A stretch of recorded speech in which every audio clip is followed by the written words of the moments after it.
There's so many forces trying to make sure that we don't get to the point where we can actually kind of commune on this issue. That was what inspired me to create these spaces and these conversations, is that I recognized that difficulty and I felt like I had a way of getting around it.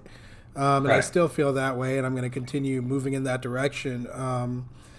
And you're obviously feeling the same barrier as the rejection that you faced when trying to introduce this stuff.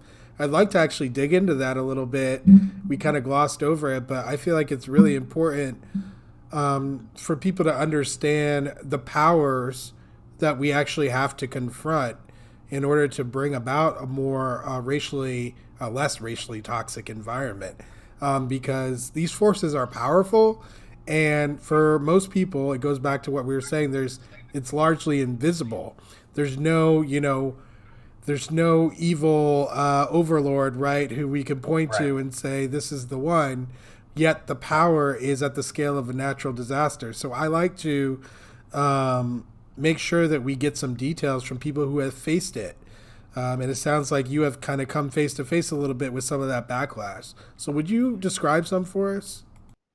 Yeah, I mean, I usually don't just because I don't want to sound like I'm complaining about anything because it's not it's not anything compared to what people suffer. Listen. So it's just This isn't the suffering Olympics. Okay, yeah, we're not trying to see who's got it worse. All we're trying to do is learn from each other, and frankly, by not talking about it, you're holding in a critical piece of information that would actually change the game for some people, And this is why I create this space, because it's hard to share that stuff, right? Of course, for all kinds of reasons, not just the one you just stated, but also some people feel like, um, you know, I don't know, just fear of the prospect of how people will perceive what they're saying as well.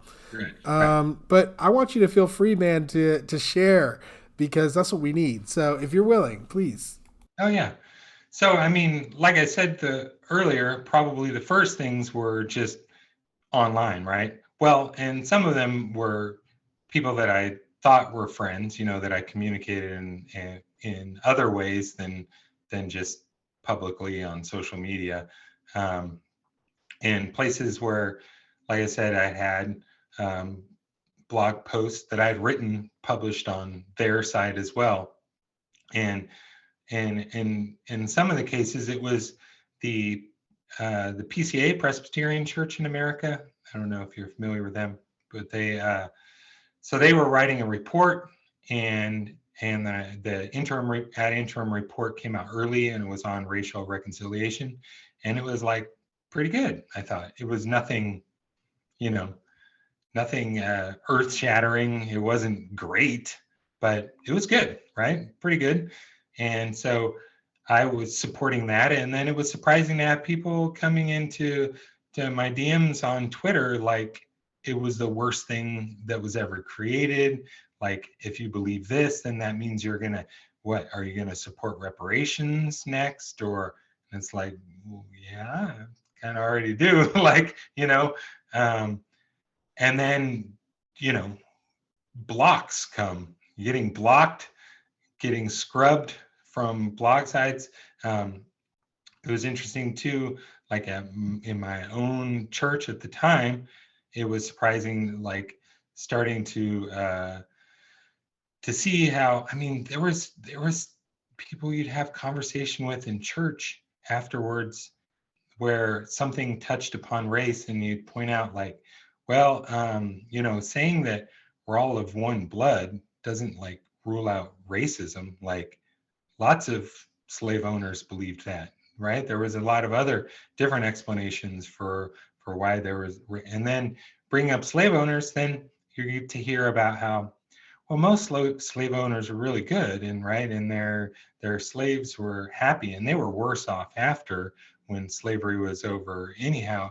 And it's like, just stunned. Like, you can't believe you're hearing that, like, in church, like from someone at church. It's wild. And then, of course, you don't have to go very far in trying to correct that. And then now, like, you're a radical, or Another classic one, if they don't want to actually debate any of it, it's just something you're hung up on, right? Oh, he's hung up on the race thing. Or another one, when people be like, yeah, so you learned racism was bad, and then they just like act like you're in some sort of like cage stage that you're going to get over, or you're going to come to terms with it all pretty soon and quit talking about it or writing about it. That was probably pretty common.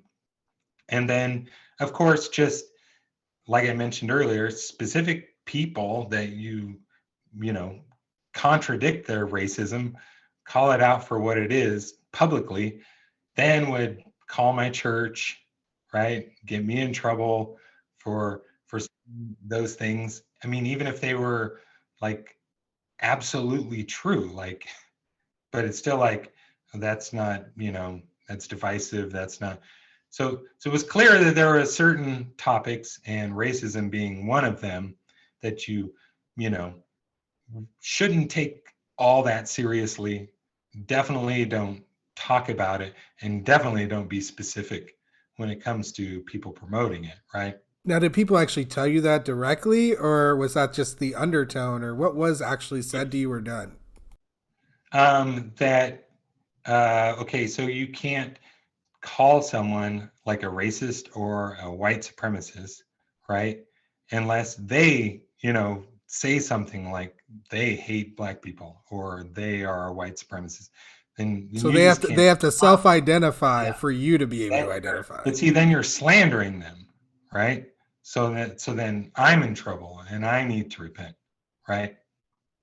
I mean, that's what it came down to, in very formal ways, being required to repent of, someone who's online, as a seminary professor who's supporting Charles Murray's bell curve, who's uh, explaining away disparities by going to Moynihan and the tangle of pathologies argument, who's saying systemic racism is a made up like false religion that contradicts Christianity, and like, well, how can you just let that go? Like, we just all have to ignore that that's like being said over and over again, right?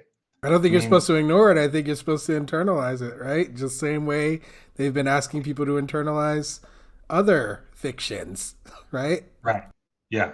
Yeah. Yeah, so it's just a continuation of the same process that you're exposing now for people right now. I'm sure a lot of people who are going to see this are going to be totally unaware of the kind of system that you described. A lot of people have no concept of, the history of Christianity and its relationship to white supremacy. I didn't really understand it either as I was growing up, even though I grew up going to a Baptist church, with my family. I didn't know anything. I'll tell you that church was over for me once I don't know, one day I was just looking around and I was like, oh, this is like a show. And I was like, yeah, so like I'm like not interested in that because I actually wanted Yeah. to investigate like these huge questions. But